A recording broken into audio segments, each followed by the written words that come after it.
तो स्टूडेंट्स, आज की इस वीडियो के अंदर अपने 13.3 एक्सरसाइज के सभी क्वेश्चन सोल्व करने वाले हैं और स्टार्ट करते हैं अपने फर्स्ट क्वेश्चन से। तो इसका जो पहला क्वेश्चन है 13.3 एक्सरसाइज का, यह है सदिश गुणनफल के ऊपर आधारित। हमें दो सदिश दे रखे हैं और इन दोनों सदिशों का हमने सदिश गुणनफल ज्ञात करना है। तो देखिए फर्स्ट क्वेश्चन एक्सरसाइज का कि पहला सदिश हमें दे रखा है 3 आई कैप, फिर साथ में है प्लस जे कैप और माइनस के कैप, और दूसरा जो सदिश है जिसके साथ इसका सदिश गुणा करना है वो है 2 आई कैप प्लस 3 जे कैप और साथ में है प्लस के कैप। हमें इन दोनों सदिशों का सदिश गुणा ज्ञात करना है और सदिश गुणा मैंने आपको लास्ट वीडियो के अंदर बता दिया था कि हम सारणिक वाली विधि से ही सोल्व करेंगे। तो इन दोनों सदिशों का सदिश गुणा देखिए किस प्रकार से होगा। ठीक है, इन दोनों सदिशों का सदिश गुणनफल, इन दोनों सदिशों का सदिश गुणा, तो इन दोनों सदिशों का जो सदिश गुणा है वो बराबर होगा सारणिक, यहाँ लिखेंगे पहली पंक्ति में आई कैप, जे कैप और के कैप, और उसके बाद में अब यहाँ पर ये नहीं बताया है कि कौन सा सदिश पहले लिखना है कौन सा बाद में लिखना है, डायरेक्ट यही लिखा हुआ है कि ये दो सदिश हैं और इन दोनों सदिशों का सदिश गुणा ज्ञात कीजिए। तो आप किसी भी सदिश के गुणांकों को पहले लिख सकते हैं, उससे कोई फर्क पड़ने वाला नहीं है क्योंकि इस बार अब बोला नहीं हुआ है। लेकिन आप ये ध्यान रखना, जो पहले लिखा हुआ है आप कोशिश करना कि पहले हम उसी को लिखें और जो सदिश बाद में लिखा हुआ उसको अपने बाद में लिख देंगे। मतलब इनके जो गुणांक हैं कि पहले ये वाला जो सदिश है इस सदिश के गुणांक अपने पहले लिख देंगे। तो 3 1 और -1, 3 1 -1, और फिर दूसरे सदिश के जो गुणांक हैं आई जे और के कैप के 3 2 3 और +1। और अब अपने को इसका क्या करना है, प्रसार करना है। तो यहाँ लिखेंगे प्रथम पंक्ति के अनुसार प्रसार करने पर, प्रथम पंक्ति के अनुसार या प्रथम पंक्ति के संगत प्रसार करने पर, तो इसका जो प्रसार है सबसे पहले आई कैप के लिए लिखेंगे। आई कैप के लिए इन दोनों का वज्र गुना, ठीक है, इस उपसारणी को अपने सॉल्व कर लेंगे। तो 1 का गुना 1 से डायरेक्ट लिखेंगे 1, फिर माइनस का निशान सूत्र के अनुसार, और 3 का गुना -1 से करेंगे तो माइनस का 3 आएगा, माइनस पहले से ही है तो यहाँ +3, फिर माइनस का जे कैप लिखेंगे। और इस बार इस जे कैप के लिए ये स्तंभ और इस पंक्ति को छोड़ देंगे और बाकी जो उपसारणिक बचेगी उसका गुना, तो 3 का गुना 1 से और 2 का गुना -1 से। तो पहले 3 का गुना 1 से किया 3, फिर माइनस का निशान, 2 का गुना -1 से किया तो यहाँ +2 आ जाएगा। ठीक है, क्योंकि सूत्र के अंदर एक माइनस है। और लास्ट इसी तरीके से अपने के कैप के लिए लिख लेंगे। तो के कैप के लिए अब हम ये जो पहली जो उपसारणिक बनेगी इसको सोल्व कर लेंगे। तो 3 का 3 से गुणा 9, फिर माइनस का निशान, 2 का गुना 1 के साथ तो 2, और अब अपने इसको सोल्व कर लेंगे। तो 4 3 और 1 4 आई कैप, फिर ये बनेगा माइनस का 5 जे कैप, और इधर से बनेगा 7 के कैप। तो इस तरीके से पहला क्वेश्चन सोल्व करना है। ठीक है, तो सिंपल सा क्वेश्चन था, सदिश गुणा ही करना था, इसके अलावा और कुछ नहीं करना इसके अंदर।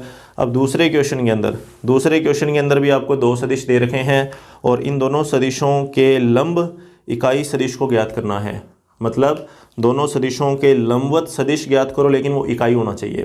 तो बिल्कुल ही सिंपल सी चीज़ है, ये हमें साफ साफ समझ में आ रही है कि हमें ज्ञात क्या करना है। यहाँ पर बात हो रही है एन कैप की। ठीक है, इसने बोला कि अभिलंब इकाई सदिश।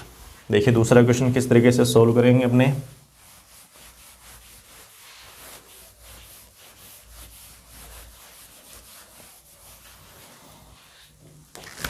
सेकंड क्वेश्चन, सदिश हमारे पास है आई कैप -2 जे कैप और फिर है के कैप, और दूसरा सदिश हमारे पास है 2 आई कैप प्लस जे कैप -3 के कैप। दोनों सदिशों के लंब इकाई सदिश को ज्ञात कीजिए। लंब इकाई सदिश, लंब इकाई सदिश। तो जो लंब इकाई सदिश होता है उसको बोला जाता है एन कैप।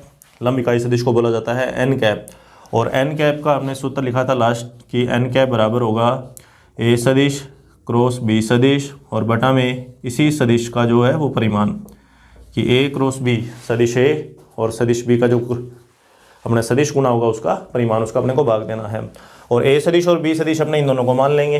ठीक है, तो ए सदिश देखिए, ए सदिश बराबर आई कैप -2 जे कैप प्लस के कैप, और बी सदिश हमारे पास है 2i कैप प्लस जे कैप माइनस 3k कैप। तो दोनों सदिशों का सदिश गुणा सबसे पहले अपने को करना पड़ेगा। तो a सदिश क्रॉस b सदिश, तो ये बनेगा i cap J cap k cap, और फिर पहले a सदिश के लिए जो गुणांक है i j और k के 1 2 और माइनस 1, 1 माइनस 2 और 1 और 2 1 माइनस 3, 2 1 माइनस 3, इसको सोल्व करेंगे तो a सदिश क्रॉस b सदिश बराबर, तो पहले i कैप के लिए सोल्व करेंगे तो इन दोनों का गुणा करना पड़ेगा और बीच में माइनस का निशान आ जाएगा। तो -2 का गुणा -3 से 6, फिर -1 का गुणा 1 से 1, फिर माइनस j के लिए, ठीक है। अब इसके लिए करेंगे तो 1 का गुणा -3 से, फिर माइनस का निशान, 2 का गुणा 1 से, और फिर k कैप के लिए सोल्व करेंगे तो 1 का गुणा 1 से, फिर माइनस का निशान, 2 का गुणा -2 से, तो प्लस का 4। तो a सदिश क्रॉस b सदिश बराबर, यहाँ बचेगा 5 i कैप, यहाँ आएगा प्लस का 5 j कैप, और इसी तरीके से यहाँ बनेगा 5 k कैप, ठीक है। तो ये तो a क्रॉस b सदिश का मान आ गया। और अब अपने को परिमाण की भी इसकी ज़रूरत पड़ेगी यहाँ सूत्र के अंदर। तो यहाँ लिखेंगे कि a सदिश क्रॉस b सदिश और इसका ये परिमाण। तो परिमाण हम जानते हैं रूट में i j और k के जो गुणांक होते हैं इनके वर्गों का जोड़ करना पड़ता है। तो 5 का स्क्वायर, फिर 5 का स्क्वायर, और फिर 5 का स्क्वायर। तो इसको सोल्व करेंगे तो ये बनेगा a सदिश क्रॉस b सदिश का परिमाण बराबर, तो 25 25 और 25, ठीक है। तो इसको जब जोड़ेंगे तो रूट के अंदर ये कितना बन जाएगा, 75 बन जाएगा। और इसके अपने क्या कर लेंगे, अभाज्य गुणनखंड कर लेंगे। तो इसके जो अभाज्य गुणनखंड हैं वो बनेगा अपने पास 5√, जब इसको सोल्व करेंगे इसका जो भी वर्गमूल बनेगा अभाज्य गुणनखंड विधि से, तो वो बनेगा 5√3, मतलब a क्रॉस b का मान आ जाएगा 5√3, ठीक है। कि 75 को अपने लिख लेंगे 25 × 3, तो 75 का जो वर्गमूल है कि 25 का तो 5 हो जाएगा और 3 का वर्गमूल जो है वो कितना हो जाएगा √3। तो ये हमारे पास परिमाण भी आ गया। तो a क्रॉस b का मान और a क्रॉस b का जो परिमाण है, अब ये दोनों मान जो है वो वहाँ सूत्र के अंदर अपने को लिखने हैं। तो n कैप, ठीक है, n कैप बराबर, तो बटा में तो आएगा 5√3, बटा में तो आ जाएगा 5√3, परिमाण दोनों सदिशों के सदिश गुणनफल का, और ऊपर a क्रॉस b का मान 5i 5j और 5k, 5i cap 5j cap और 5k कैप, और 5 कॉमन निकाल के 5 का भाग दे देना। तो इसका जो फाइनल जो रिजल्ट है वो बनेगा n कैप बराबर i cap plus j cap plus k cap, और बटा में कितना आ जाएगा √3, ठीक है। 5 कैंसिल हो जाएगा। तो ये पहला और दूसरा क्वेश्चन बिल्कुल ही सिंपल से क्वेश्चन थे, ठीक है। पहले क्वेश्चन में सदिश गुणनफल करना था और यहाँ पर अभिलंब का इकाई सदिश ज्ञात करना था, और अभिलंब का इकाई सदिश ध्यान रखना n कैप होगा जो दोनों के लंबवत है और इकाई सदिश है, और उसका सूत्र वो है a सदिश क्रॉस b सदिश और बटा में a क्रॉस b का परिमाण। अब अपने बात कर लेते हैं इसके थर्ड क्वेश्चन की।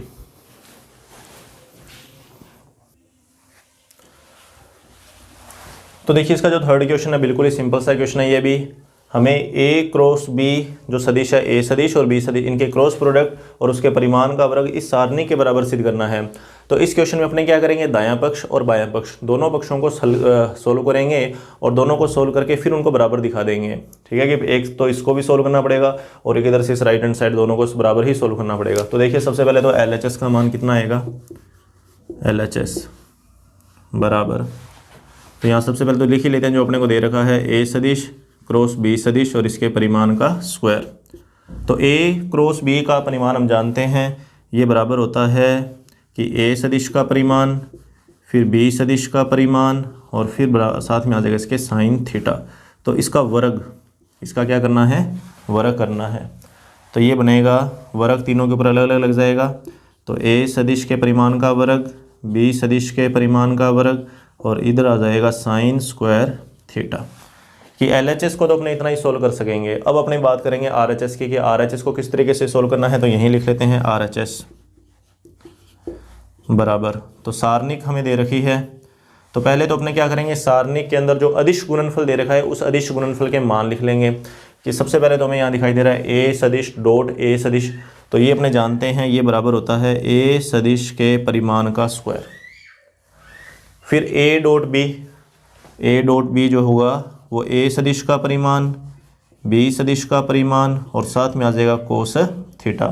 थीटा के बारे में अपने ने यहाँ पे बताया नहीं, तो यहाँ पे अपने को लिखना पड़ेगा थीटा जो है, ठीक है, थीटा जो है वो ए सदिश और बी सदिश दोनों सदिशों के मध्य कोण है। ए सदिश और बी सदिश दोनों के मध्य, दोनों सदिशों के मध्य कोण। इसी प्रकार से यहाँ पर ए डॉट बी दे रखा है, तो ए सदिश का परिमाण, बी सदिश का परिमाण और साथ में आ जाएगा कोस थीटा, और बी सदिश डॉट बी सदिश जो है वो आ जाएगा बी सदिश के परिमाण का स्क्वायर।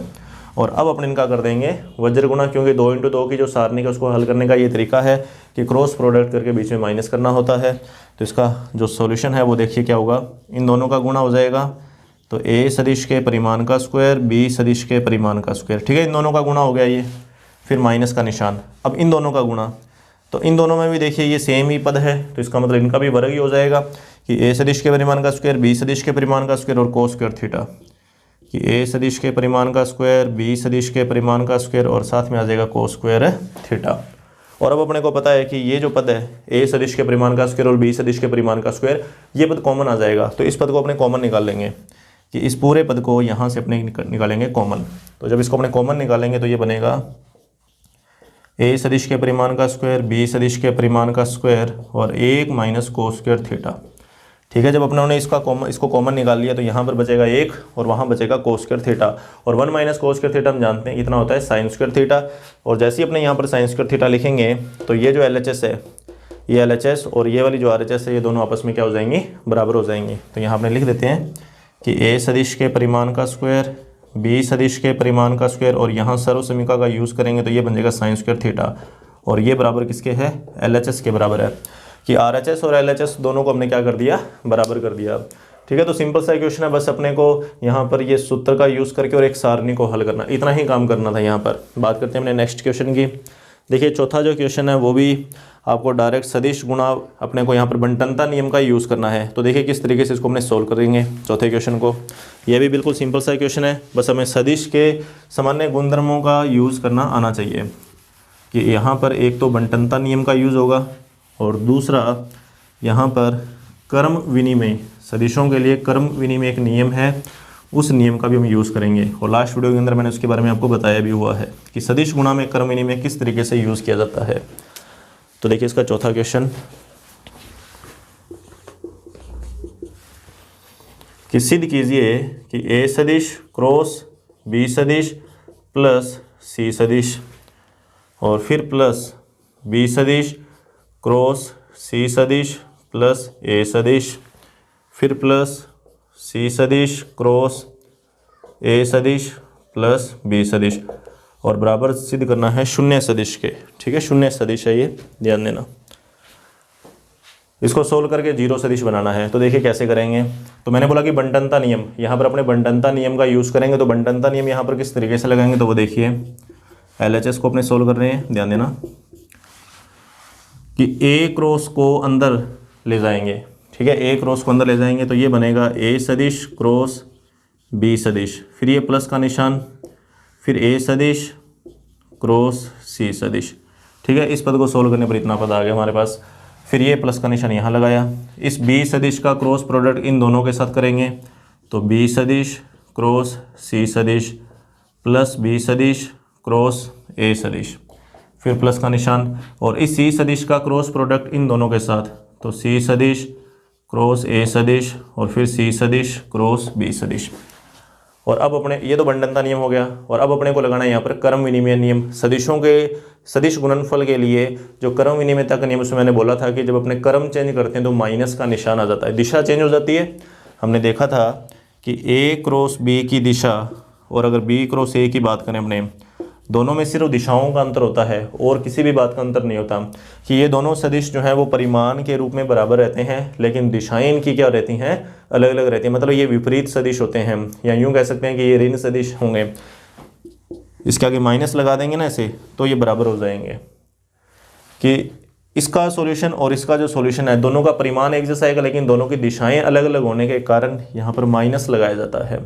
कि सदिशों के लिए अगर अपने क्रम बदलेंगे तो बाहर क्या आएगा, माइनस का निशान आएगा। तो वही चीज़ यहाँ पर अपने को यूज़ करनी है। तो देखिए कैसे, पहले तो ए क्रॉस बी को एज इट इज़ लिखेंगे, ए क्रॉस सी, 3 पद यहाँ पर एज इट इज़ लिखना, बाकी जो 3 पद हैं उनकी दिशाएं चेंज करके लिखेंगे।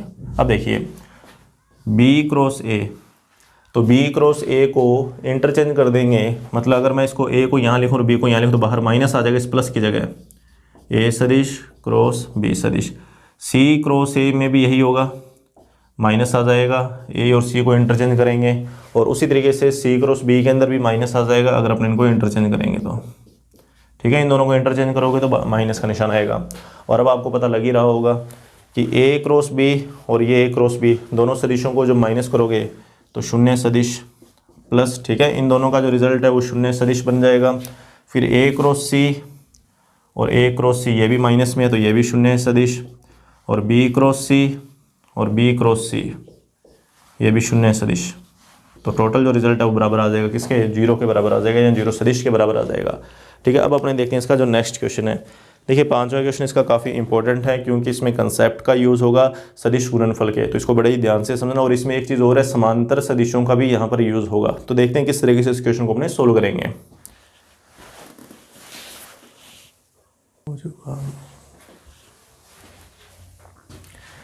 तो देखिए इसका 5वां क्वेश्चन काफ़ी इंपॉर्टेंट क्वेश्चन है। इसमें अपने को दे क्या रखा है कि ए कैप, बी कैप और सी कैप ये 3 हमें इकाई सदिश दे रखे हैं। देखिए यहाँ पर समझना, इकाई सदिश मैंने आपको पहले भी बोला हुआ है कि इकाई सदिश का मतलब यहाँ पर निश्चित दिशा से है।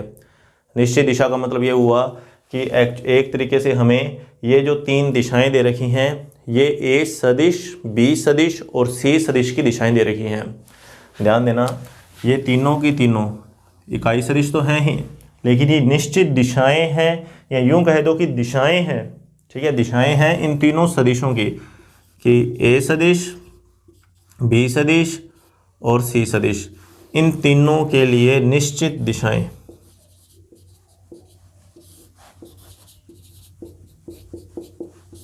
ठीक है, इनके लिए ये जो तीनों इकाई सदिश हैं वो इनसे जो सदिश बना उनके लिए ये निश्चित दिशाएं हैं। ठीक है, एक चीज़ तो अपने ये ध्यान में रखना। अच्छा, इकाई सदिश हैं तो इनका परिमाण 1 होगा। अगर ये इकाई सदिश हैं तो इनका जो परिमाण है वो कितना होगा, 1 होगा। कि अगर अपने यूं बोलें कि ए कैप, बी कैप और सी कैप, इन तीनों का जो परिमाण है वो कितना होगा, 1 होगा। अब वहाँ देखिए कि हमें दे रखा A cap dot B cap, ठीक है, ये दोनों, और इसी तरीके से A cap dot C cap ये दोनों 0 के बराबर हैं। तो इसका मतलब यहाँ पर इन दोनों का अदिश गुणनफल 0 आ रहा है, इन दोनों का अदिश गुणनफल 0 ये दिया हुआ है। ठीक है, ये सब क्वेश्चन के अंदर सिर्फ अपने को इतनी बात अपने को सिद्ध करनी है। ध्यान देना, ये हमें सिद्ध करना है, बाकी सब कुछ अपने को गिवन है।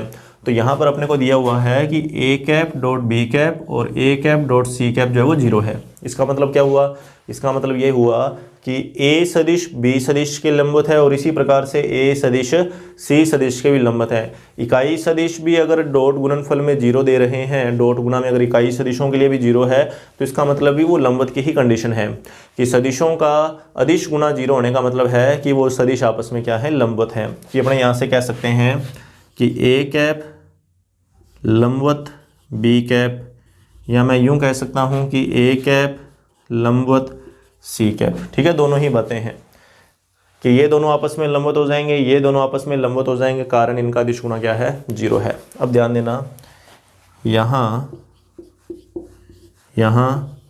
ए कैप, ठीक है, यहाँ ए कैप, बी कैप और सी कैप दोनों सदिशों के लंबवत है। यहाँ ए कैप जो है वो बी कैप और सी कैप दोनों के लंबवत है। ध्यान देना, जो ए कैप है वो बी और सी दोनों के लंबवत है। अब यहाँ से बहुत ही इंपॉर्टेंट जो रिजल्ट है वो अपने को ध्यान में रखना, वो ये, जैसे मान लो कि ये बी सदिश मान लिया हमने, ठीक है, एक और बी कैप मान लेते हैं, इस दिशा में इकाई सदिश बी कैप के लिए मान लिया हमने, और इसी तरीके से एक हमने ये सी कैप ले लिया। अच्छा, एक चीज़ और ये देख लेना कि बी कैप और सी कैप के बीच में कोण कितना है, π/6, मतलब 30 डिग्री का कोण है। ये 30 डिग्री का कोण है। ठीक है, ये रिजल्ट भी ध्यान में रखना।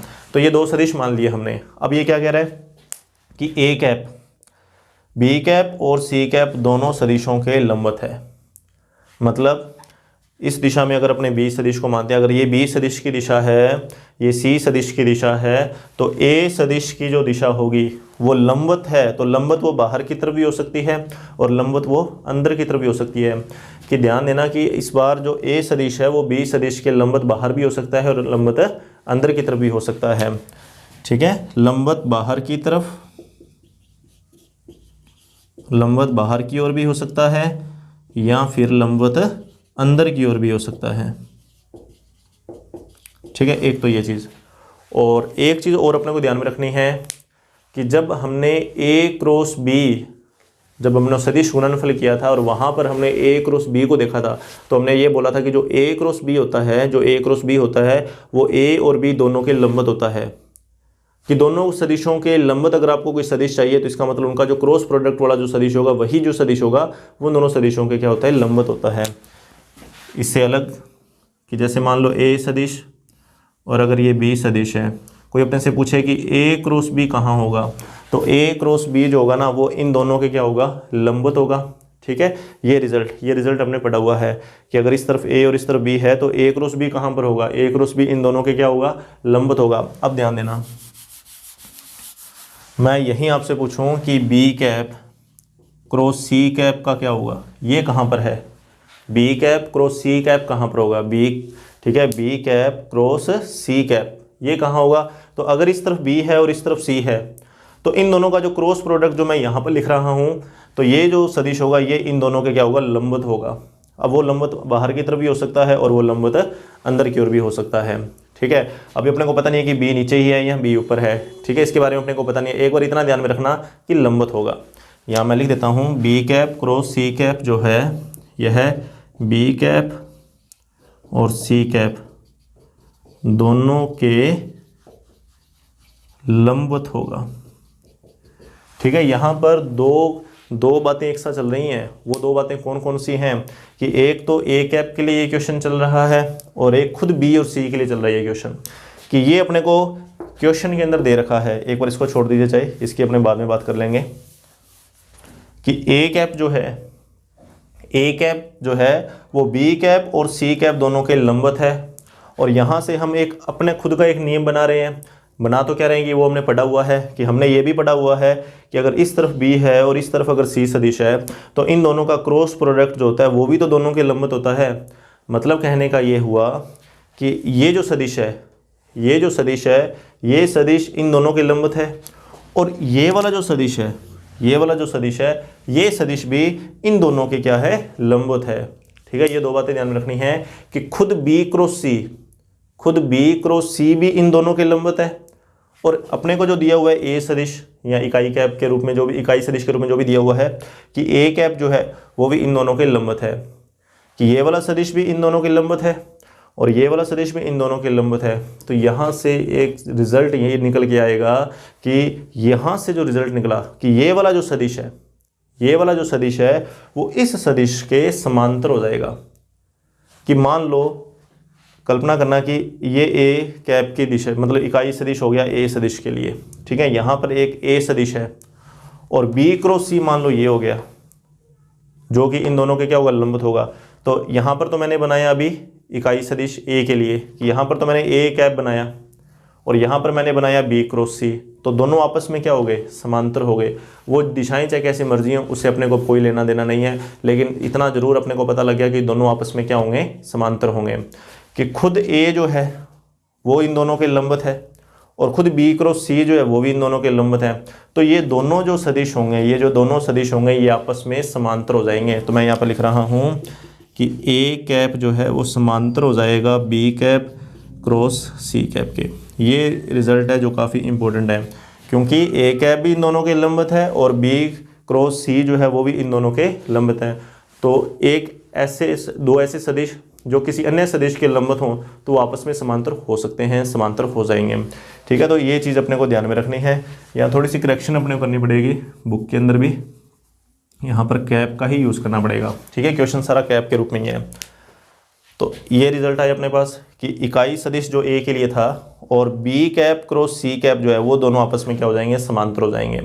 क्योंकि जो ए कैप था वो भी बी और सी के लंबवत था और बी क्रॉस सी जो है वो भी बी और सी के लंबवत हैं। तो दो लंबवत चीज़ें जो है वो आपस में क्या हो जाएंगी, यहाँ पर समांतर हो जाएंगे।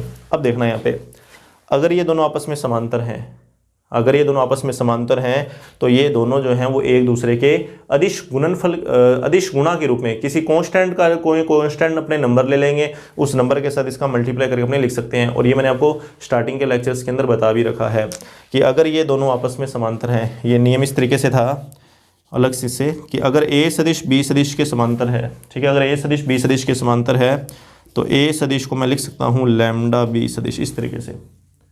इसको मैंने ऐसे बताया था कि अगर इस तरीके से ये ए सदिश है, कोई आपने से पूछे कि 2a सदिश कहाँ होगा, तो 2a सदिश भी इसी तरीके से होगा, बस इसका दुगना हो जाएगा। इस सदिश का क्या हो जाएगा? दुगना होगा इसी दिशा में, मतलब इसके समांतर बन जाएगा लेकिन इसका दुगना। या आपने से कोई पूछे कि 3a सदिश कहाँ पर होगा, तो 3a भी इसी दिशा में होगा, इसका 3 गुना बन जाएगा। तो ध्यान देना कि अगर ये दोनों सदिश आपस में समांतर हैं तो ये कांस्टेंट के साथ गुणा होकर आपस में बराबर हो जाएंगे। कैसे? यहाँ लिख देता हूँ मैं कि ए कैप बराबर हो जाएगा लैम्डा, ठीक है, लैम्डा, और इधर आ जाएगा B cap cross C cap के, ठीक है। इतना काम एक बार नोट करके रखें।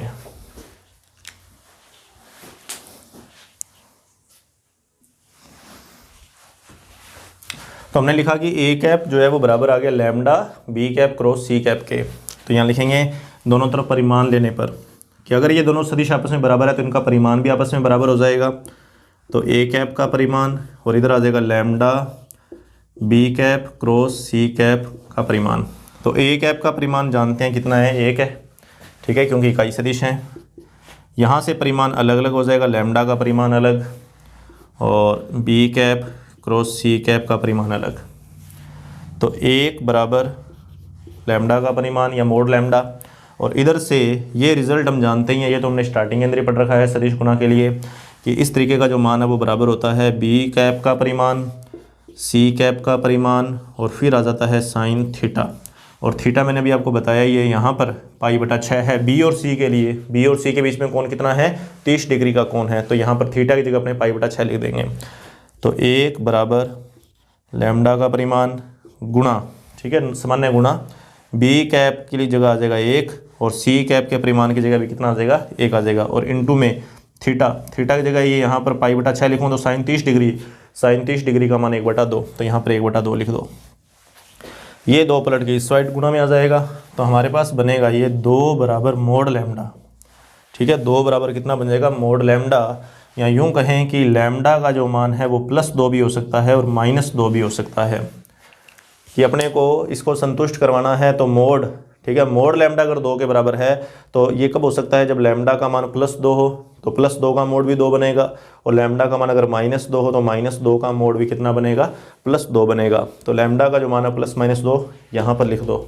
तो जैसे ही लैम्डा का मान +-2 मैं यहाँ लिखूँगा तो मेरे पास बन जाएगा ए कैप बराबर +-2 B cap cross C cap, और यही अपने को सिद्ध करना था, ठीक है। तो काफ़ी इंपॉर्टेंट क्वेश्चन है ये, बड़े ही ध्यान से इसको करने की ज़रूरत है। सिर्फ 2 कंसेप्ट थे जो अपने को इसमें ध्यान में रखने थे।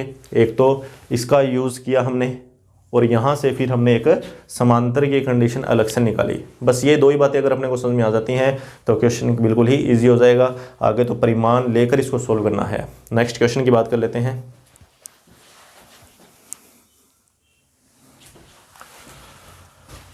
तो देखिए छठा क्वेश्चन, हमें ए क्रॉस बी सदिश जो है इसके परिमाण का मान ज्ञात करना है, और ए सदिश का परिमाण बी सदिश का परिमाण दे रखा है, ए डॉट बी भी अपने को दे रखा है। तो देखिए इस क्वेश्चन को अपने किस तरीके से सोल्व करेंगे। तो यहाँ सोल्व करने के लिए सबसे पहले तो अपने ये देख लेंगे कि अपने को चाहिए क्या, कि हमें ए सदिश क्रॉस बी सदिश के परिमाण का मान ज्ञात करना है ना। तो पहले अपने इसी को लिख लेते हैं कि ए सदिश क्रॉस बी सदिश का परिमाण, तो ये बराबर होता है ए सदिश का परिमाण बी सदिश का परिमाण और साथ में होता है इसके साइन थीटा, ठीक है, ये होता है। तो देखो ए सदिश का परिमाण तो अपने पास है 10, बी सदिश का परिमाण भी है 2, लेकिन साइन थीटा का मान हमारे पास नहीं है। अगर साइन थीटा का मान हमें मिल जाए तो ये वाला क्वेश्चन जो है वो सोल्व हो जाएगा। साइन थीटा का मान ज्ञात कैसे होगा? तो साइन थीटा का मान ज्ञात होगा इस अतिरिक्त प्रतिबंध से कि अपने तो ये भी तो दे रखा है ए डॉट बी कि ए सदिश डॉट बी सदिश जो है वो बराबर 12 के है, तो इसका अपने यूज़ करेंगे भी। तो यहाँ लिखेंगे ए सदिश डॉट बी सदिश बराबर 12। इसको सोल्व करेंगे तो ए सदिश का परिमाण बी सदिश का परिमाण और साथ में आता है कोस थीटा, और ये अपने को दे रखा है कितना? 12 के। ए सदिश का परिमाण 10 है तो यहाँ पर 10 गुणा में बी सदिश का परिमाण 2 कोस थीटा बराबर में आ जाएगा 12। तो इसको सोल्व करेंगे तो कोस थीटा बराबर 12 बटा में 20। इसको सोल्व किया तो कोस थीटा बराबर 2 से इसको काटा, फिर 2 से काटा 3/5। ठीक है, 4 × 12 और 4 × 5 20। तो कोस थीटा का मान आ गया 3/5। और अब इसमें तो कोई कुछ रहा ही नहीं, क्योंकि कोस थीटा का मान अगर अपने को पता है तो अपने साइन थीटा का मान भी ज्ञात कर सकते हैं। साइन थीटा का जो मान है, चाहे तो रूट के अंदर 1 - कोस के थीटा से कर लीजिए, या फिर ये आधार का मान है, ये करण का मान है, लंब का मान निकाल लो, 4 आ जाएगा। तो साइन थीटा का जो मान है वो लंब बटा करण मतलब 4/5 डायरेक्ट लिख लीजिए, कोई फर्क नहीं पड़ता। तो 10 × 2 × साइन थीटा का मान आएगा 4/5। सोल्व करोगे 5 दूनी 10, 2 दूनी 4 चौक 16। तो 16 इसका जो है वो परिमाण आ जाएगा। ठीक है, नेक्स्ट क्वेश्चन सोल्व करते हैं हम।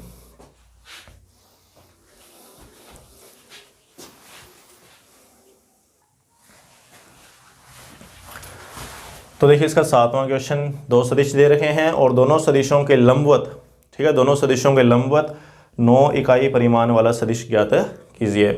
देखिए दोनों सदिशों के लंबवत जब भी बात आएगी तो इसका मतलब सदिश गुना से ही रिलेटेड है, क्योंकि सदिश गुना ही एक ऐसा गुना है जहां से जो रिजल्ट आता है वो 2 दिए हुए सदिशों के लंबवत होता है। अभी हमने देखा भी है लास्ट के सभी जितने भी क्वेश्चन किए हैं वहां पर जब भी सदिश गुणा की बात है तो हमने वहां पर एक ही बात लिखी है कि जब भी हम सदिश गुणा करें तो दोनों सदिशों के लंबवत, कि ये 2 सदिश अपने को दे रखे हैं तो इन दोनों के लंबवत हमें चाहिए एक ऐसा सदिश जिसका परिमाण कितना हो, 9 इकाई हो। इकाई परिमाण का तुम जानते ही हैं एन कैप। हम जानते हैं कि एन कैप जो होता है जिसको अपने ऐसे लिखते हैं कि ए सदिश क्रॉस बी सदिश बटा में ए सदिश क्रॉस बी सदिश का परिमाण।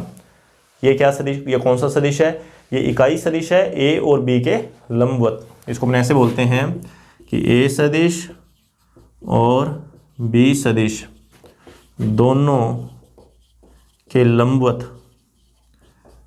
के लंबवत इकाई सदिश। ठीक है, इकाई सदिश का मतलब एक परिमाण का सदिश, मतलब यहाँ से जो रिजल्ट आएगा वो एक ऐसा रिजल्ट होगा जो कि ए और बी दोनों के लंबवत होगा, लेकिन वो क्या होगा, एक इकाई सदिश होगा, मतलब उसका परिमाण 1 होगा। हमें क्या चाहिए, हमें चाहिए लंबवत चाहिए, मतलब है तो इसी तरीके के ऊपर, हमें लंबवत चाहिए लेकिन परिमाण कितना चाहिए, 9 चाहिए। तो बिल्कुल ही सिंपल सा काम है, पहले अपने इसका मान ज्ञात कर लेंगे और इसको 9 से गुणा कर देंगे, क्योंकि इसका परिमाण 1 है, इसका परिमाण 9 कब बनेगा, जब इसको 9 से गुणा करेंगे। ठीक है, कि इकाई परिमाण का रिजल्ट ज्ञात कर लीजिए, इकाई परिमाण वाला सदिश ज्ञात कर लीजिए और उसको 9 से गुणा कर दीजिए। तो कैसे, तो सबसे पहले तो अपने ए सदिश क्रॉस बी सदिश को सोल्व करें। तो यहाँ लिखेंगे आई कैप जे कैप के कैप, फिर ए सदिश के जो गुणांक हैं 4, इसको ए सदिश मानना है, ध्यान देना। जो एक दिया हुआ सदिश पहला जो सदिश है वो ए, और जो दूसरा है इसको अपने क्या मान के चलेंगे, बी सदिश मानकर चलेंगे। तो 4 - 1 3, ठीक है, 4 - 1 और 3, फिर -2 1 -2, तो ये क्या बनेगा, ए सदिश क्रॉस बी सदिश। ठीक है, ए सदिश क्रॉस बी सदिश। तो आई कैप के लिए पहले सोल्व करेंगे, 2 - 3 2 - 3, फिर माइनस जे कैप के लिए सोल्व करेंगे, -8 + 6, फिर के लिए सोल्व करेंगे 4 - 2। तो ए सदिश क्रॉस बी सदिश बराबर, तो माइनस का आई कैप प्लस का 2 जे कैप और प्लस का 2 के कैप, और इसका निकालो परिमाण। तो रूट गुणांकों की स्क्वायर करनी है, तो -1 का स्क्वायर 1, 2 का स्क्वायर 4, फिर 2 का स्क्वायर 4, 4 4 8 और 1 9, 9 का वर्गमूल करो कितना आएगा, 3 आ जाएगा। तो ये हमारे पास ए क्रॉस बी का परिमाण आ गया। दोनों का आपस में भाग दे दो तो किसका मान आ जाएगा, एन कैप का मान आ जाएगा। तो एन कैप का मान अपने इधर लिख लेते हैं, एन कैप। तो एन कैप क्या आएगा कि माइनस का आई कैप प्लस का 2 जे कैप प्लस का 2 के कैप और बटा में कितना, 3। ये इकाई परिमाण का रिजल्ट है। ये लंबवत तो है दोनों के, ये दोनों सदिशों के लंबवत है जो दिए हुए हैं, लेकिन इसका परिमाण 1 है। हमें परिमाण कितना बनाना है, 9 बनाना है। तो इसको 9 बनाने के लिए, इसका परिमाण 9 बनाने के लिए इसको 9 से गुणा करना पड़ेगा। तो यहाँ लिखेंगे 9 एन कैप। ठीक है, 9 एन कैप। तो इसको जब मैं 9 से गुणा करूँगा, यहाँ गुणा में 9 लगाऊंगा तो 9 से ये 3 कट जाएगा तो ऊपर 3 रह जाएगा, मतलब 3 गुणा में आ जाएगा माइनस का आई कैप प्लस का 2 जे कैप प्लस का 2 के कैप, मतलब 9 एन कैप बराबर माइनस का 3 आई कैप प्लस का 6 जे कैप प्लस का 6 के कैप। तो ये लीजिए, ये 9 परिमाण का सदिश है जो दिए हुए दोनों सदिशों के क्या है, लंबवत है। और अब अपने बात करते हैं 8वें क्वेश्चन की।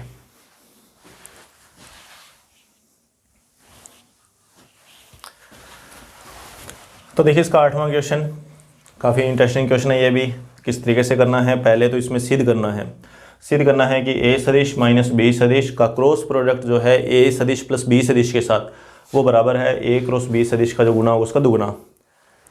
तो सबसे पहले इसको सिद्ध कर लेते हैं, बाद में इसकी ज्यामितीय व्याख्या और करनी है। इसको मतलब ज्यामितीय व्याख्या मतलब ये है कि इसको डायग्राम के थ्रू इसका ज्योमेट्रिकल जो मीनिंग हो सकता है कि ये जो भी अपने को ये गिवन है, जो प्रतिबंध अपने को गिवन है, ठीक है, इसका क्या मीनिंग है ज्योमेट्रिक फॉर्म के अंदर, उसके बारे में अपने को बताना है।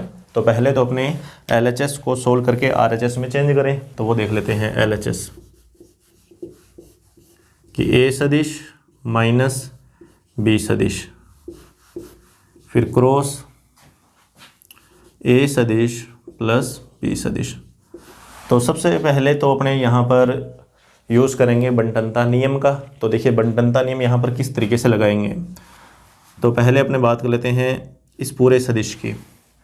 इस पूरे सदिश के साथ क्रॉस ए को लिखेंगे, मतलब ए सदिश माइनस बी सदिश और क्रॉस में आ जाएगा ए सदिश ये वाला, ठीक है। फिर ये प्लस का निशान। अब इस पूरे सदिश के साथ इस बी को लिख देंगे। पहली बात तो ये। अब इसको सोल्व करना है तो क्रॉस ए को इन दोनों के साथ लिख देंगे,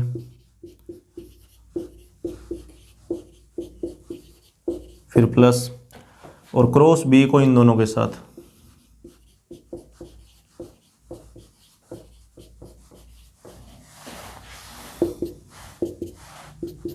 ए क्रॉस ए, दोनों सदिश एक ही दिशा में है, इसके बारे में हमने बात करी रखी थी। ये जीरो सदिश बन जाएगा। माइनस को अगर मैं करूं प्लस तो इन दोनों को इंटरचेंज करना पड़ेगा, फिर ये प्लस ए सदिश क्रॉस बी सदिश और ये बन जाएगा जीरो सदिश, ठीक है। दोनों सदिश अगर एक जैसे हैं या एक ही दिशा में तो इनका सदिश गुणनफल जीरो सदिश के बराबर होता है। जीरो सदिश को तो छोड़ दीजिए, प्लस माइनस में कोई फर्क इसका पड़ता नहीं है, ये भी मैंने आपको बता रखा है, ठीक है। तो ए क्रॉस बी और ए क्रॉस बी दोनों प्लस के ही हैं तो ये दुगना हो जाएगा, तो ए क्रॉस बी इस तरीके से। तो ये हमारे पास क्या आ जाएगी RHS, ठीक है। तो सोल्व तो इस तरीके से इसको कर ही दिया हमने, लेकिन अब इसकी ज्यामितीय व्याख्या क्या हो गई। तो सबसे पहले तो अपने जैसे अपने को ए सदिश और बी सदिश ये दो सदिश अपने को दिख रहे हैं, तो अपने पहले तो इन दोनों सदिशों को यहाँ कहीं भी, ठीक है, कहीं भी इसको समतल के अंदर एक बार अपने रिप्रेजेंट करें। इस समतल के अंदर कि मान लेते हैं कि हमारे पास ये कोई सदिश है ए यहाँ, ठीक है, ये मैंने कोई एक सदिश मान लिया ए सदिश, और इसी समतल के अंदर कहीं मैंने मान लिया ये बी सदिश, कहीं भी मान सकते हैं, ठीक है। अब इन दोनों सदिशों की ज्यामितीय व्याख्या, इस रूप की ज्यामितीय व्याख्या कैसे हो सकती है, तो वो अपने को देखना है। तो इसकी ज्यामितीय व्याख्या करने के लिए सबसे पहले तो अपने एक नियम यूज़ करेंगे, वो ये है कि सदिशों को स्वयं के समांतर रखते हुए कहीं भी प्रतिस्थापित किया जा सकता है। मतलब इस सदिश को मैं इसी के समांतर रखते हुए, ठीक है, कि ये सदिश है हमारे पास बी सदिश, तो समांतर करते करते मैं इसको यहाँ पर इस प्रारंभिक बिंदु पर लेकर आऊँगा।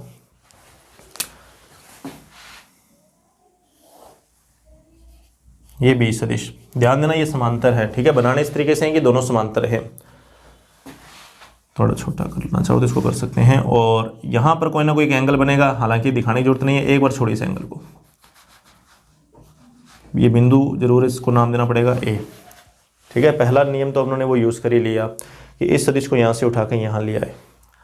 अब इसी परिमाण का और इसी दिशा में एक सदिश अपने यहाँ बना देंगे, और इसी परिमाण का और इसी दिशा में एक सदिश अपने यहाँ बना देंगे। कुल मिला के बात ये कि अपने को समांतर चतुर्भुज की यहाँ पर फिर से एक रचना करनी है। तो देखिए कैसे बनेगा ये समांतर चतुर्भुज, कि इस ए सदिश के लिए यहाँ पर हमने बना दिया ए सदिश, और इस बी के लिए, ठीक है।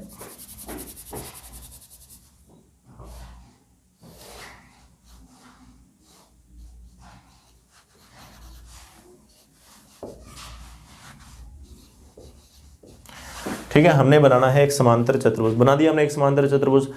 अब यहाँ पर इस ये जो दिए हुए हैं जोड़ घटाव वगैरह, इनको कैसे दिखाएंगे?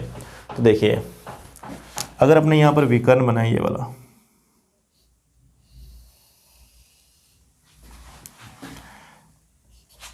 ठीक है, ए सी विकर्ण, तो यहाँ पर समांतर त्रिभुज का नियम, त्रिभुजों का जो जोड़ का नियम था सदिश के लिए, उस नियम का अपने यूज़ करेंगे कि ए सदिश और ये बी सदिश, ये दोनों सदिश एक ही दिशा में है, ये दोनों सदिश एक ही दिशा में, कि ए से बी की तरफ और बी से सी की तरफ, तो इन दोनों का जो जोड़ है वो तीसरी भुजा के रूप में बनेगा। मतलब ए सी जो है, मैं यहाँ लिख देता हूँ, ए सी जो सदिश है ये बराबर बनेगा ए सदिश प्लस बी सदिश के बराबर, ठीक है, कि ए सी सदिश जो है वो बराबर बन जाएगा किसके? ए सदिश प्लस बी सदिश के। अब अपने को ये देखना है कि जैसे ए प्लस बी को मैंने यहाँ पे दिखा दिया विकर्ण के रूप में, ठीक है, ये एक विकर्ण का सदिश हो गया, इसको बोल सकते हैं विकर्ण सदिश, विकर्ण सदिश, ठीक है। और एक विकर्ण अपने और बनाए यहाँ पर, डीबी, दूसरा विकर्ण मैंने बना दिया डीबी। अब अपने को ये देखना है कि इस त्रिभुज में ए डी बी त्रिभुज के अंदर कौन से दो सदिश एक ही दिशा में, ताकि अपने त्रिभुज का नियम यहाँ पर लगा सकें फिर से। तो ध्यान देना कि ए से डी की तरफ और फिर डी से बी की तरफ, ठीक है, कि ये एक ही दिशा हो गई, और इधर अगर वापस आएंगे तो ये विपरीत क्रम बन जाएगा कि ए से डी की तरफ चले और फिर डी से बी की तरफ चले, कि ये तो एक ही दिशा में चल रहा है, लेकिन जब बी से वापस ए की तरफ आते हैं तो वो विपरीत क्रम में है। तो ये जो ए सदिश है वो इन दोनों का जोड़ बन जाएगा, मतलब जो दो सदिश एक ही दिशा में है उनका जोड़ वो तीसरे सदिश के क्या हो जाता है? बराबर हो जाता है। तो ये वाला जो सदिश है, ये वाला सदिश और ये वाला जो सदिश है वो एक ही दिशा में है। कैसे एक ही दिशा में? कि ए से डी की तरफ और डी से बी की तरफ चिन्ह परिवर्तन नहीं होता, तो ये एक ही दिशा बन जाएगी। लेकिन बी से वापस अगर ए पर आते हैं तो दिशा चेंज हो जाती है, दिशा विपरीत हो जाती है। ये अपने बी से ए की तरफ आ रहे हैं लेकिन ये सदिश उस तरफ है, तो ये वाला जो सदिश है वो इन दोनों के जोड़ के बराबर है।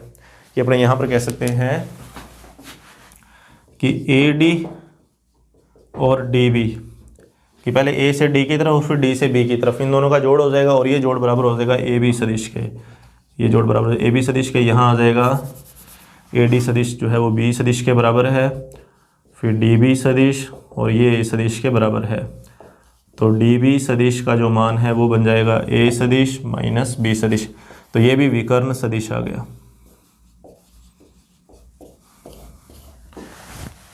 अब इसमें कुछ रहा ही नहीं, ठीक है। अब इसकी ज्यामितीय व्याख्या अपने बिल्कुल आसानी से कर देंगे कि ज्यामितीय रूप में अपनों ने इसको दर्शा दिया, बस उसको अब लिखना है। अब लिखना कैसे है? तो वो ऐसे लिखना है कि देखो a माइनस बी ये रहा, जो कि विकर्ण सदिश है, समांतर चतुर्भुज का विकर्ण सदिश है, और a प्लस बी जो है वो भी क्या है? विकर्ण सदिश है। तो यहाँ से ये पता लग रहा है कि विकर्ण सदिश, ये भी विकर्ण है, ये भी विकर्ण है, सदिश रूप में है, और ये भी विकर्ण है, सदिश रूप में है।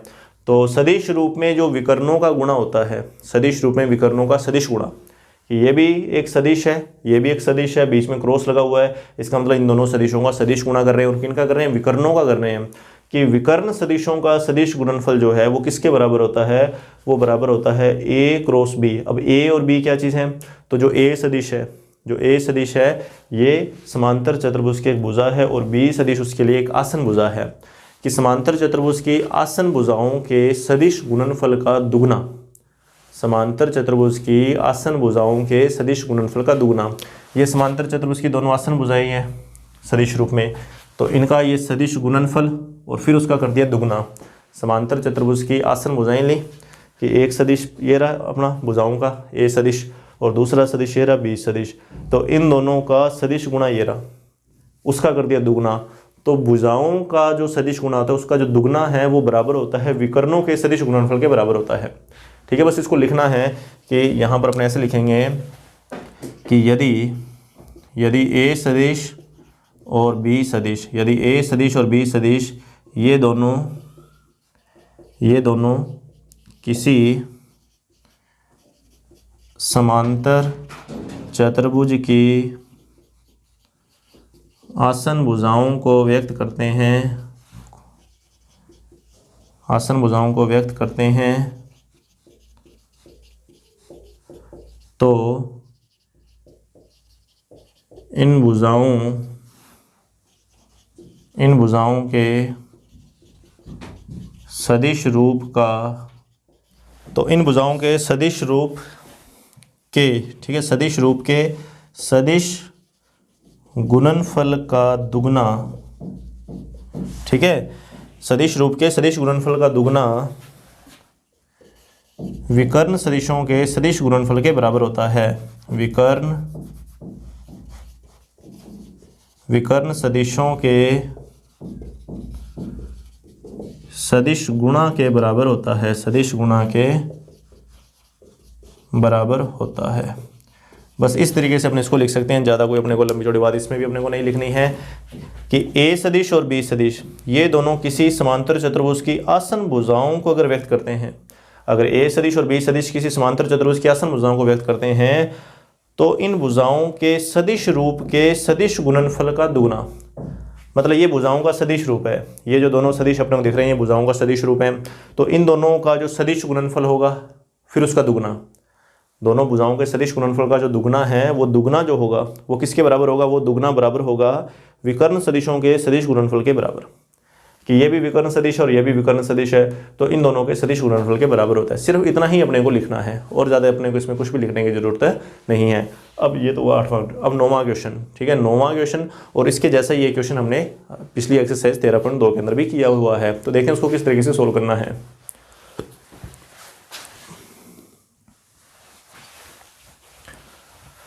तो देखिए 9वां क्वेश्चन, ये जोड़ अपने को दे रखा है कि ए सदिश क्रॉस आई कैप फिर उसके परिमाण का वर्ग, इसी तरीके से जे के लिए और इसी तरीके से के के लिए, और ये अपने को सिद्ध करना है कि ये बराबर होता है 2 इंटू ए सदिश के परिमाण के वर्ग के बराबर।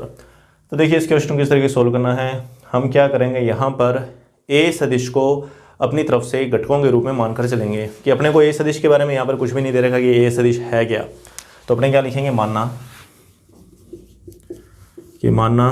ए सदिश बराबर A1 आई कैप प्लस A2 जे कैप प्लस A3 के कैप, और इस ए सदिश का मान यहाँ क्रॉस आई, क्रॉस जे और क्रॉस के लिए याद करना पड़ेगा, तो यहाँ लिखेंगे कि ए सदिश क्रॉस आई कैप, तो इसके साथ भी क्रॉस में आई कैप आ जाएगा, तो देखिए A1 आई प्लस A2 जे A3 के, और क्रॉस में क्या आ जाएगा, आई कैप, ठीक है।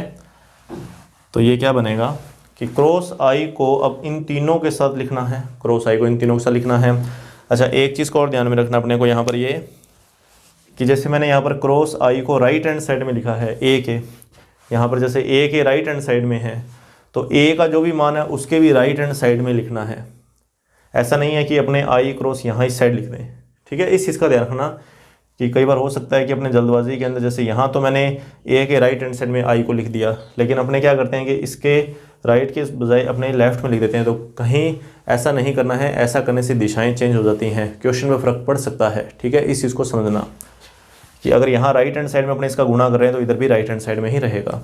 तो देखिए कैसे करना है, मैं डायरेक्ट लिखूँगा अभी, देखो क्रॉस आई को जब मैं यहाँ इसके साथ लिखूँगा, क्रॉस आई को जब मैं यहाँ लिखूँगा तो ये तो 0 बन जाएगा, कारण क्योंकि आई क्रॉस आई एक ही दिशा में जब सदिश आ जाए तो उनका सदिश गुणनफल 0 के बराबर हो जाता है, तो आई क्रॉस आई जो है वो 0 बन जाएगा। ये रिजल्ट ध्यान में रखना कि आई कैप क्रॉस आई कैप जो है वो 0, इसी तरीके से जे कैप क्रॉस जे कैप 0, के कैप क्रॉस के कैप बराबर 0, और एक वो रिज़ल्ट जो हमने लिखा था कि आई कैप क्रॉस जे कैप ये बराबर था के कैप के, जे कैप क्रॉस के कैप ये बराबर था आई कैप के, और के कैप क्रॉस आई कैप ये बराबर था जे कैप के।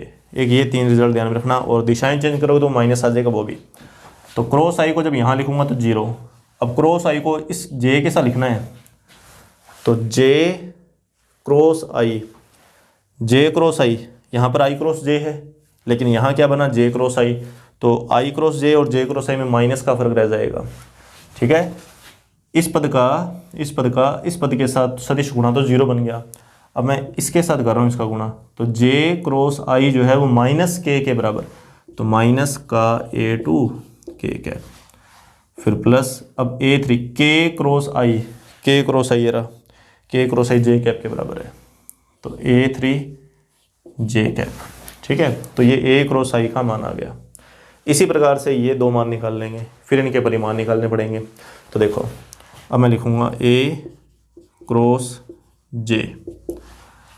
अब मुझे इसके साथ क्रॉस जे लगाना है। ठीक है, यहीं देख लीजिए इसको, इसके साथ क्रॉस में क्या लगाना है, जे। ठीक है, यहाँ भी क्रॉस जे आ जाएगा और वहाँ भी क्रॉस जे आ जाएगा, समझना इस चीज़ को। ठीक है, अपने को सिर्फ लिखने का तरीका आना चाहिए। तो देखो क्रॉस जे को जब इस आई के साथ लिखेंगे कि आई क्रॉस जे, तो आई क्रॉस जे के बराबर है, तो A1 यहाँ लिखा A1 के कैप। अब क्रॉस जे को इस जे के साथ लिखूंगा तो 0 बन जाएगा, एक ही दिशा में है, 0 लिखने की जरूरत नहीं है। और के क्रॉस जे ये रहा, लेकिन दिशा विपरीत है क्योंकि यहाँ पे जे क्रॉस के है, वहाँ पे के क्रॉस जे बना है, तो माइनस आई बन जाएगा, यहाँ माइनस का आई बन जाएगा, ये लीजिए। ठीक है, और अब रह गया अपने पास A क्रॉस के, वो तीसरा, ये बीच वाला मान, मतलब यहाँ पर अपने को क्रॉस में के लगाना पड़ेगा। ठीक है, क्रॉस में के दोनों तरफ ही आएगा। देखो कैसे, तो आई क्रॉस के, ठीक है, आई क्रॉस के, तो आई क्रॉस के ये रहा, लेकिन विपरीत है, दिशा विपरीत है, तो माइनस जे के बराबर, तो माइनस का A1 जे आ जाएगा। जे क्रॉस के आई के बराबर है, तो प्लस का A2 आई, के क्रॉस के 0 हो जाएगा, लिखने की जरूरत नहीं है। तो ये मेरे पास सदिशों के मान आ गए।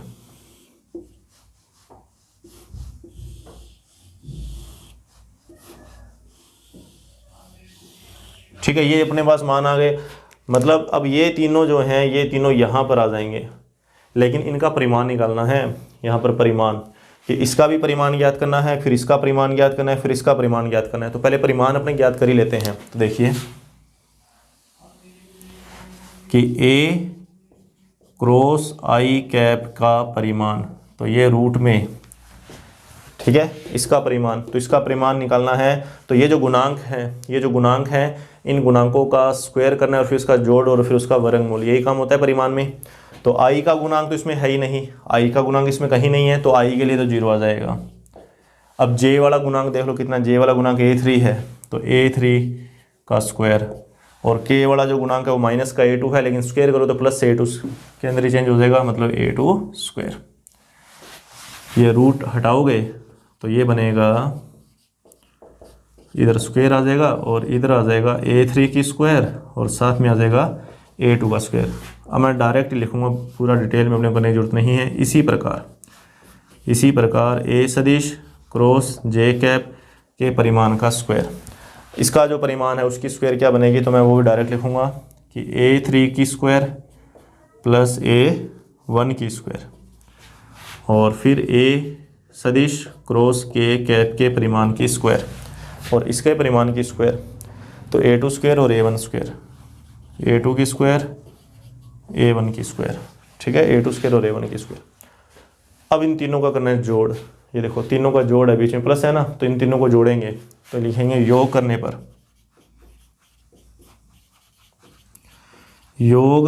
पर LHS आएगा बराबर, जोड़ कर रहा हूँ। ठीक है, किस किस का, इन तीनों का, इस पद का और इस पद का, इन तीनों पदों का मैं जोड़ करूँगा। तो इन तीनों का जोड़ करने से ये देखो ये LHS के पद हैं। ठीक है, ये LHS के पद बन जाएंगे, ये LHS आ गई, बराबर का निशान ये वाला। अब इनको जब जोड़ेंगे तो देखिए ये A1 दो बार है तो 2A1 की स्क्वायर, ठीक है, A2 दो बार है, स्क्वायर भी है, ठीक है, 2A2 की स्क्वायर, और A3 स्क्वायर भी दो बार है तो 2A3 स्क्वायर, तो 2 कॉमन आ जाएगा, फिर A1 की स्क्वायर, A2 की स्क्वायर और साथ में आ जाएगा A3 की स्क्वायर। और ये जो मान है एक्चुअल के अंदर ये इस A सदिश के परिमाण का ही तो वर्ग है। अगर मैं A सदिश का परिमाण निकालूंगा तो वो क्या आएगा, रूट में A1 की स्क्वायर, A2 की स्क्वायर, A3 की स्क्वायर। अगर आप लिखना चाहो तो लिख सकते हैं कि ए सदिश का जो परिमाण है वो बराबर आएगा रूट में a1 की स्क्वायर, a2 की स्क्वायर और a3 की स्क्वायर। ये ए सदिश का परिमाण आ जाएगा। तो वहाँ पर उसका रूट नहीं लगा हुआ, मतलब ये रूट हटाएंगे तो इधर स्क्वायर हो जाएगी, तो डायरेक्ट हम लिख देंगे कि ए सदिश के परिमाण का वर्ग। तो ये हमारे पास RHS है। तो इस तरीके से इस क्वेश्चन को सोल्व करना था। बस अपने को ये जो 3 पद थे ना, इनको सोल्व करना अच्छे से आना चाहिए, और इसको सोल्व अपने तभी कर पाएंगे जब अपने को ये ध्यान में होगा। इसके अलावा इस क्वेश्चन में कोई भी खास बात नहीं है। अब बस इसका लास्ट क्वेश्चन देखिए। इसका जो लास्ट क्वेश्चन है, त्रिभुज का क्षेत्रफल। तो त्रिभुज का जो क्षेत्रफल है वो वैसे तो एक सूत्र इसमें दे रखा है कि आप इन दोनों सदिशों का, कि जो भी 2 सदिश दे रखे हैं उन दोनों सदिशों से निरूपित होने वाले त्रिभुज का अगर क्षेत्रफल निकालना है तो आप क्या करोगे, पहले आप उनका क्रॉस प्रोडक्ट करोगे, फिर उसका परिमाण निकाल के उसका हाफ कर दोगे। ठीक है, तो ये एक सूत्र है, ये आपको मिल जाएगा पेज नंबर 364 पर। 364 नंबर पेज पर एक सदिश क्षेत्रफल दिया हुआ है। ठीक है, सदिश क्षेत्रफल कि त्रिभुज का जो सदिश क्षेत्रफल है वो किसके बराबर होता है।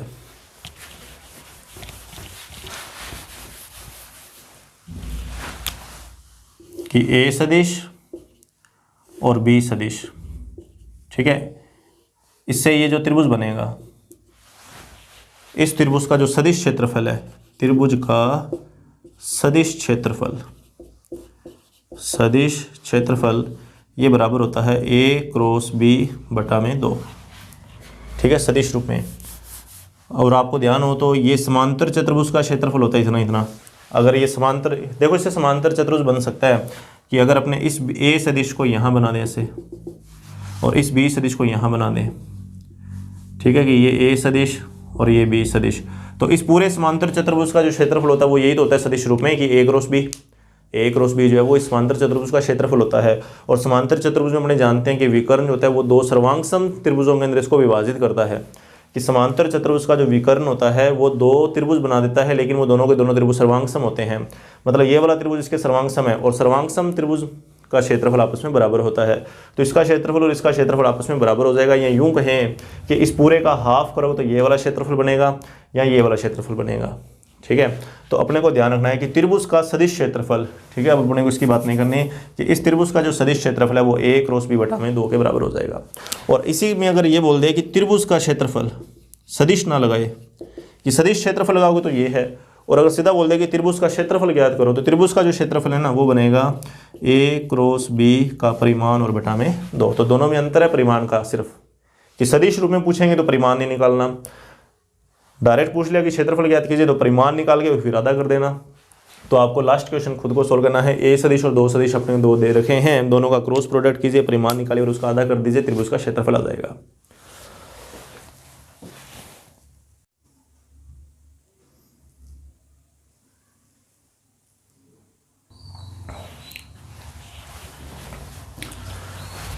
तो देखिए स्टूडेंट्स, पेज नंबर 376 पर 13वीं एक्सरसाइज में से ही अपने को क्वेश्चन नंबर 8 से लेकर 17 तक, ठीक है, ये क्वेश्चन और सोल्व करने हैं।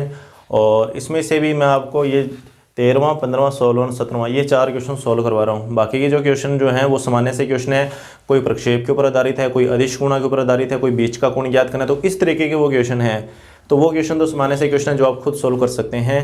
ठीक है, उसमें आपको किसी प्रकार की कोई प्रॉब्लम नहीं आएगी। फिर भी कोई प्रॉब्लम है तो आप वो पूछ सकते हैं। ये 4 क्वेश्चन है जो मुझे लगा कि ये मैं करवा दूं, तो ये देखिए किस तरीके से अपने को सोल्व करने हैं। कुछ इंपॉर्टेंट भी इनको अपने कह सकते हैं।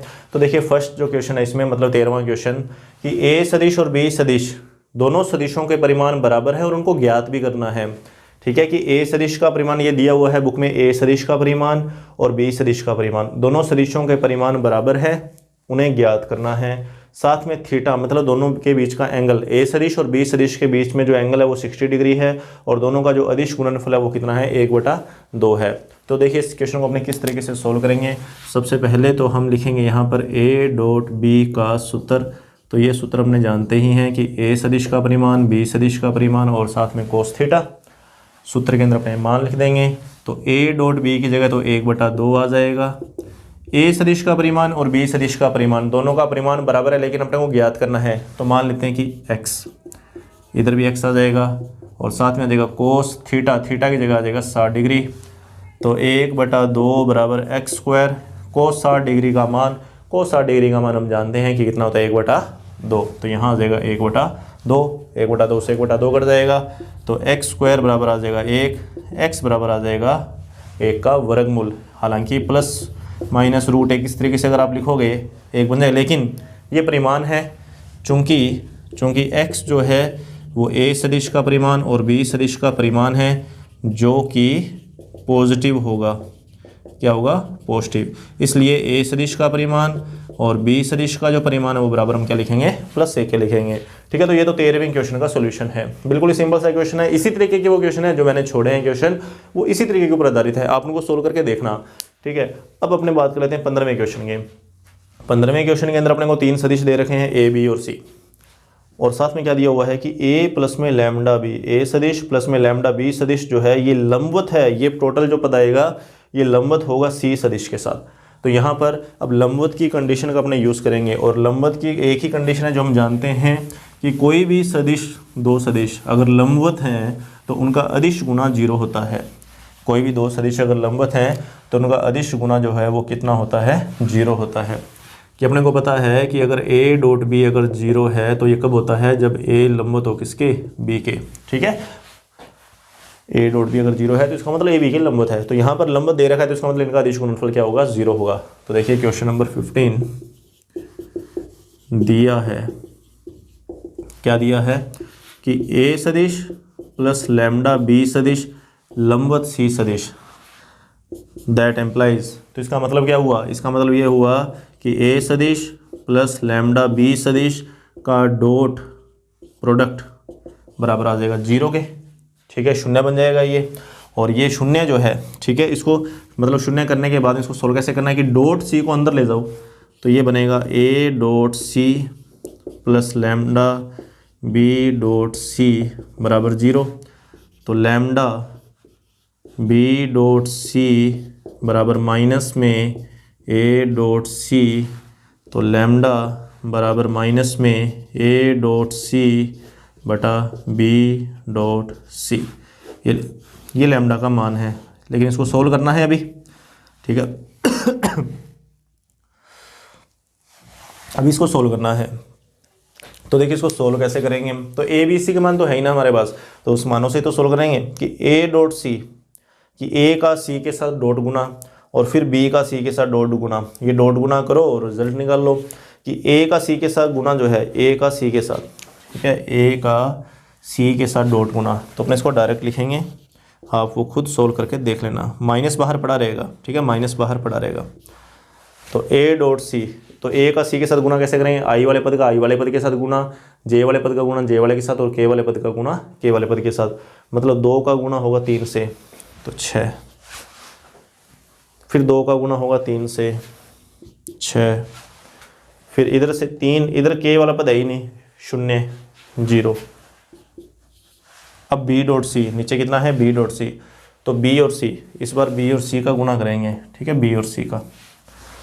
तो -1 का गुना 3 से, ठीक है, -1 का गुना 3 से, फिर 2 का गुना 3 से 6, और वो k वाला पद इसमें भी नहीं है तो वो भी 0 आएगा।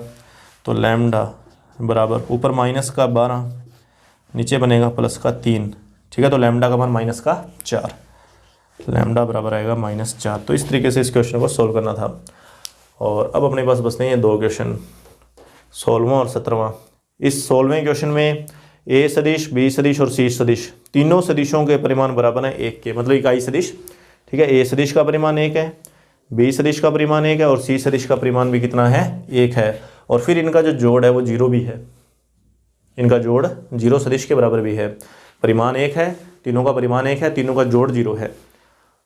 और फिर उसके बाद में अपने को a dot b, b dot c, c dot a का मान ज्ञात करना है। ऐसा ही एक एग्जाम्पल भी है इसी एक्सरसाइज के अंदर। 13.2 से पहले आपको एक ऐसे एग्जाम्पल भी मिल जाएंगे जो कि इस तरीके के ऊपर आधारित है। तो देखो इसको करना किस तरीके से है।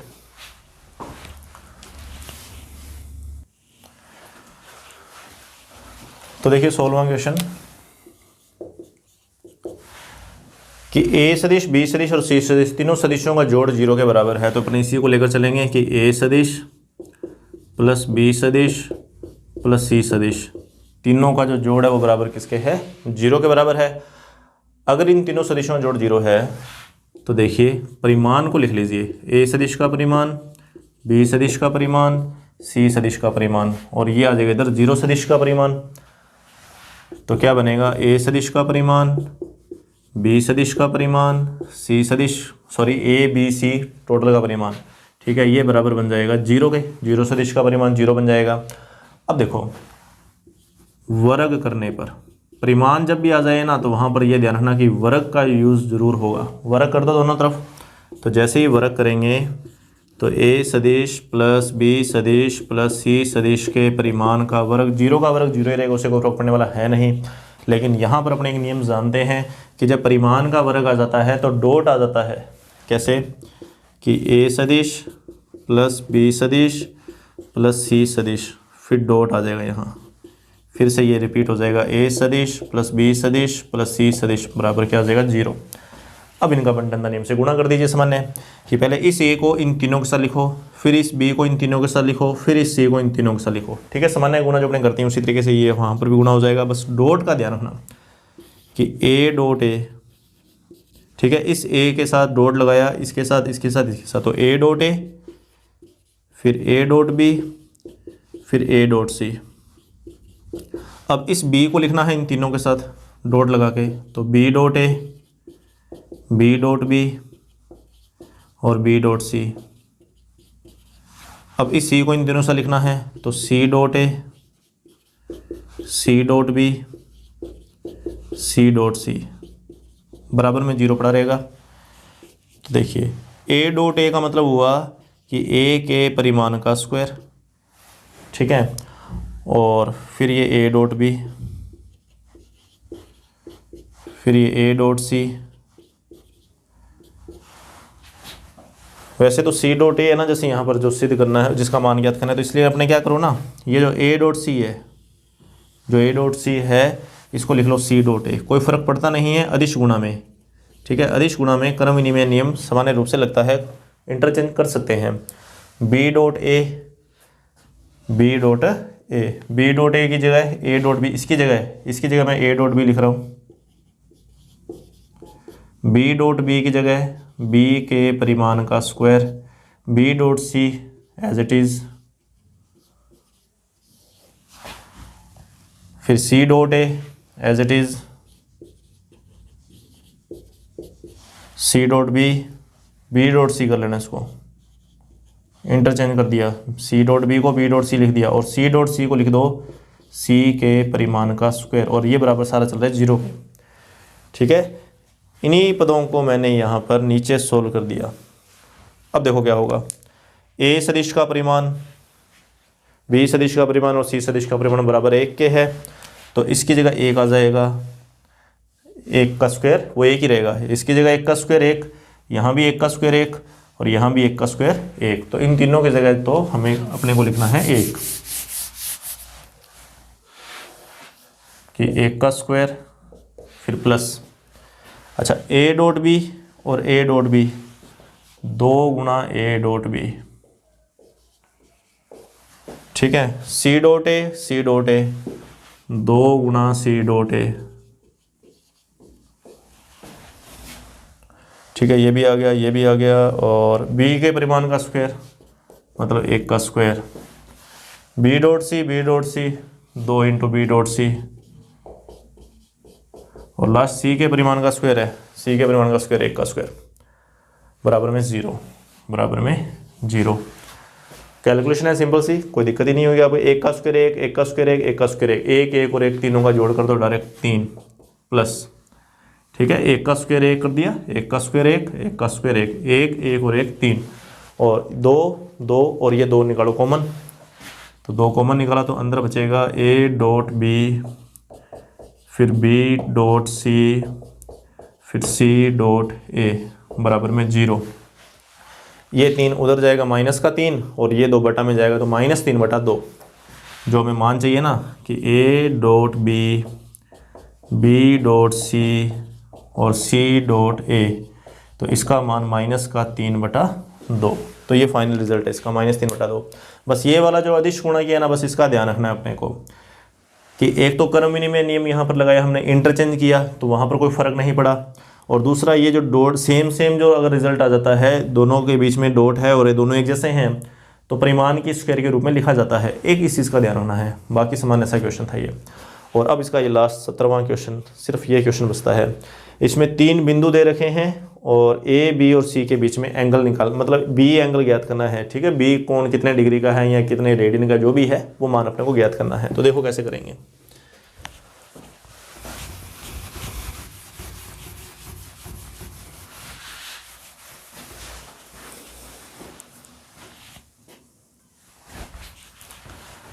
तो देखिए ए, बी और सी, सबसे पहले तो ये बिंदु अपने बना लेते हैं कि ए बिंदु, अच्छा बी एंगल, ठीक है, ए बी सी, ये बी एंगल अपने को फाइंड करना है, तो बी को अपने बीच में ही बनाएंगे। ये लो, यहाँ पर बी बना लेते हैं और यहाँ पर सी, ठीक है। रफ डायग्राम बनाना है। यहाँ आ जाएगा 1, 2, 3, यहाँ आ जाएगा -1, 0, 0 और यहाँ आ जाएगा 0, 1, 2। ये एंगल अपने को बताना है, इसको मैंने एक बार थीटा मान लिया। तो अगर ये एंगल अपने ज्ञात करें तो 2 दिश रेखाखंड बना लीजिए ऐसे, ठीक है। 2 दिश रेखाखंड बना लिए, इसको नाम दे दो ए सदिश और इसको नाम दे दो बी सदिश, और बीच में एंगल थीटा है। तो यहाँ पर एक नियम अपने जानते हैं अदिश गुणा वाला कि ए सदिश डॉट बी सदिश, ए सदिश का परिमाण बी सदिश का परिमाण और साथ में आता है कोस थीटा। इस सूत्र से अपने एंगल ज्ञात करते हैं, थीटा ज्ञात करते हैं। यहाँ से कोस थीटा बराबर आ जाता है ए सदिश डॉट बी सदिश बटा ए सदिश का परिमाण और फिर आ जाएगा बी सदिश का परिमाण। तो ये अपने पास सूत्र है, इस सूत्र का यूज़ करना है, लेकिन ये डॉट प्रोडक्ट कैसे ज्ञात करेंगे वो देखना है। तो देखिए मैंने ए सदिश किसको माना है, ए सदिश मैंने माना है बी ए सदिश को, और मैंने बी सदिश किसको माना है, बी सदिश मैंने माना है बी सी सदिश को। तो देखिए ए सदिश, तो ए सदिश क्या होगा कि बी ए सदिश ज्ञात करना है, 2 बिंदुओं से गुजरने वाला सदिश। तो बाद वाले में से पहले वाले को माइनस कर दो कि बी ए सदिश ज्ञात करना है, तो ए में से बी को माइनस कर देंगे, मतलब 1 -1, 1 में से इसको माइनस करो तो 2, फिर 2 में से 0 को माइनस करो 2, फिर 3 में से 0 को माइनस करो 3। ये लो ए सदिश आ गया। अब अपने को बी सदिश का मान ज्ञात करना है, तो बी सदिश बी सी सदिश के बराबर है, तो सी में से बी को माइनस कर देंगे, तो 0 में से -1 को माइनस करूँगा तो प्लस का ही रह जाएगा, 1 रह जाएगा। फिर 1 में से ये माइनस करेंगे 0 को, तो भी प्लस का 1 रह जाएगा, और 2 में से 0 को माइनस करूँगा तो 2 आ जाएगा। तो ये हमारे पास ए सदिश और बी सदिश आ जाएंगे, ठीक है, आ गए। अब ए डॉट बी, इनका करो डॉट प्रोडक्ट, फिर इनका परिमाण निकालो और उस सूत्र में इसका मान लिख दो। तो डॉट प्रोडक्ट इनका कर लेते हैं कि ए डॉट बी, ए सदिश डॉट बी सदिश, तो आई का आई से गुणा, जे का जे से गुणा, के का के से गुणा, गुणांकों का गुणा करना है। तो 2 का गुणा 1 से 2, फिर 2 का गुणा 1 से 2 और 3 का गुणा 2 से, तो ये बराबर आ गया कितना 10। ए डॉट बी का मान 10 आ गया। अब अपने को ए सदिश और बी सदिश के परिमाण लिखने हैं, तो ए सदिश का परिमाण बराबर आएगा रूट, स्क्वायर करनी है इनकी, 4 4 9, 4 4 9, मतलब रूट में कितना आ गया 17। और फिर बी सदिश का परिमाण यहीं लिख लेते हैं, बी सदिश का परिमाण, तो ये आएगा रूट में 1 1 4, ठीक है, स्क्वायर करके जोड़ करके रूट, तो रूट 6। अब ये दोनों मान वहाँ लिखो सूत्र के अंदर, तो कोस थीटा ऊपर तो 10 आ गया, नीचे रूट 17 रूट 6। थीटा का मान निकालना है, एंगल निकालना है, तो थीटा कोस इनवर्स के रूप में, कोस इनवर्स 10 बटा रूट 17 रूट 6। बस इतना ही है, इसको इतना ही सोल्व करेंगे। तो ये अपने पास 13 जो एक्सरसाइज उसके सारे के सारे क्वेश्चन है कंप्लीट हो चुके हैं। Thank you.